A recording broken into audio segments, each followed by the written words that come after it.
Assalamualaikum warahmatullahi wabarakatuh. Kami dari kelompok 8 ingin mempresentasikan tugas dari mata kuliah Sistem Informasi Manajemen. Tugas kelompok kami yang berjudul Penerapan Teknologi pada Bisnis Transportasi Ojek Online BSJEK. Sebelum memulai, saya akan memperkenalkan nama-nama kelompok kami. Yang pertama, Gading Larasindi. Yang kedua, Muhammad Arfiansa. Yang ketiga, Miftah. Yang keempat, Naswa Al-Sifa. Yang kelima, Risma Salsabila. Yang keenam, Rizkia Aini Putri. Selanjutnya yaitu pengertian transportasi. 1. Transportasi adalah pemindahan manusia atau barang dari satu tempat ke tempat lainnya dalam waktu tertentu dengan menggunakan sebuah kendaraan yang digerakkan oleh manusia, hewan, maupun mesin.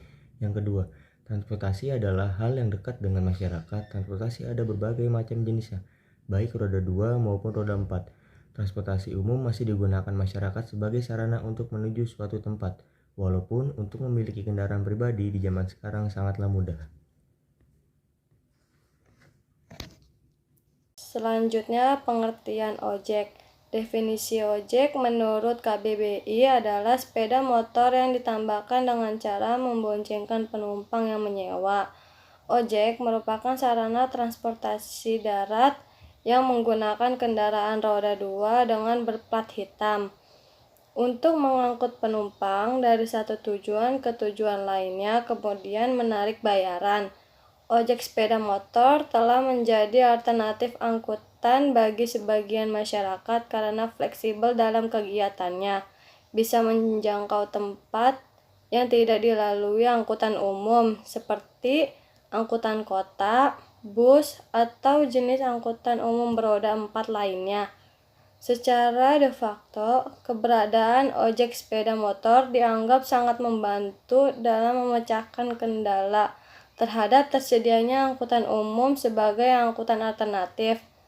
Namun, secara de jure, keberadaan ojek sepeda motor dianggap bermasalah dalam hal legalitas, karena secara normatif tidak memiliki hukum yang mengatur ojek sepeda motor secara jelas. Pada dasarnya, keberadaan ojek sepeda motor sebagai kendaraan bermotor roda 2 memiliki keunggulan dan keunikan tersendiri, mengingat ojek bisa memberi layanan door to door, dapat menjangkau lokasi sulit seperti lorong-lorong dan jalan sempit atau mampu melewati kemacetan. Selanjutnya adalah cara kerja ojek online, yaitu dengan cara membuka aplikasi yang terpasang di smartphone, lalu memilih layanan yang diinginkan dan mengkonfirmasi pesanan di dalam aplikasi. Terdapat layanan untuk mengarahkan pengemudi atau driver ke tempat pemesan berada. Selanjutnya, solusi pengembangan. Yang pertama, mengembangkan fitur keamanan dalam melayani pengguna BSJEK. Yang kedua, mengembangkan informasi untuk mempermudah pengguna dan driver.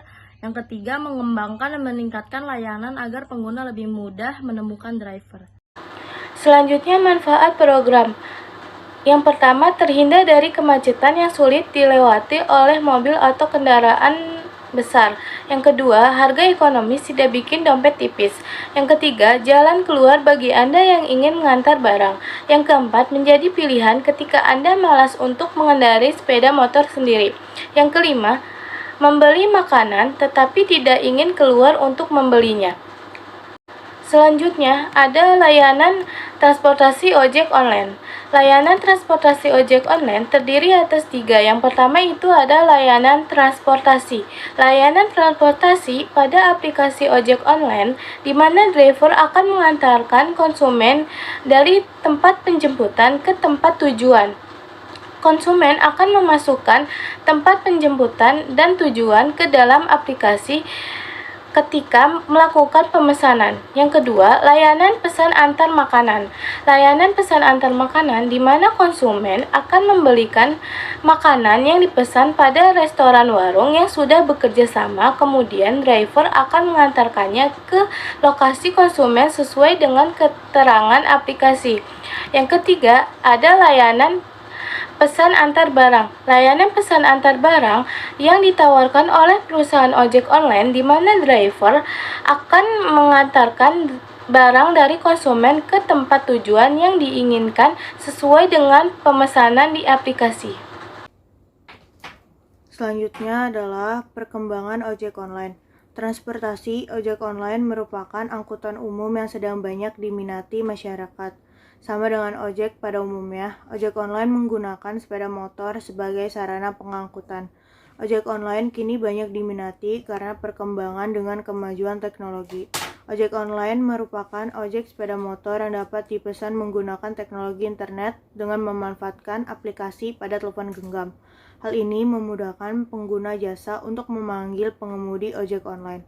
Tidak hanya mengantar orang, ojek online dapat menjemput barang sesuai pesanan atau membeli makanan kemudian diantar pada pelanggan ojek online. Ojek online kini hadir dan membantu masyarakat dalam melakukan padatnya aktivitas sehari-hari dengan menggunakan teknologi yang semakin berkembang. Aplikasi yang digunakan untuk memesan ojek online telah dilengkapi dengan yang pertama, jarak antara lokasi penjemputan dan tujuan, yang kedua, lama pengemudi menuju lokasi penjemputan, dan lama pengemudi mengantar ke lokasi tujuan, yang ketiga, tarif, yang keempat, nama pengemudi ojek. Identitas pengemudi dapat diketahui secara langsung dan pasti karena sebelum bergabung dengan perusahaan, para pengemudi telah mengisi daftar identitas untuk dilampirkan agar tidak terjadi hal-hal yang tidak diinginkan. Teori pendapatan. Salah satu indikator utama ekonomi untuk mengukur kemampuan ekonomi masyarakat adalah tingkat pendapatan masyarakat. Indikator yang dimaksud hanya bersangkutan dengan pendapatan dan pengeluaran. Akan tetapi, yang lebih penting adalah mengetahui besarnya perbandingan antara penerima dan pengeluaran. Pendapatan dapat digunakan sebagai ukuran dalam menilai keberhasilan suatu usaha dan juga faktor yang menentukan dalam kelangsungan suatu usaha. Pendapatan dapat diartikan sebagai jumlah uang yang diterima oleh seseorang atau badan usaha selama jangka waktu tertentu. Cukup sekian presentasi dari kelompok kami, kurang lebih yang mohon dimaafkan. Wassalamualaikum warahmatullahi wabarakatuh.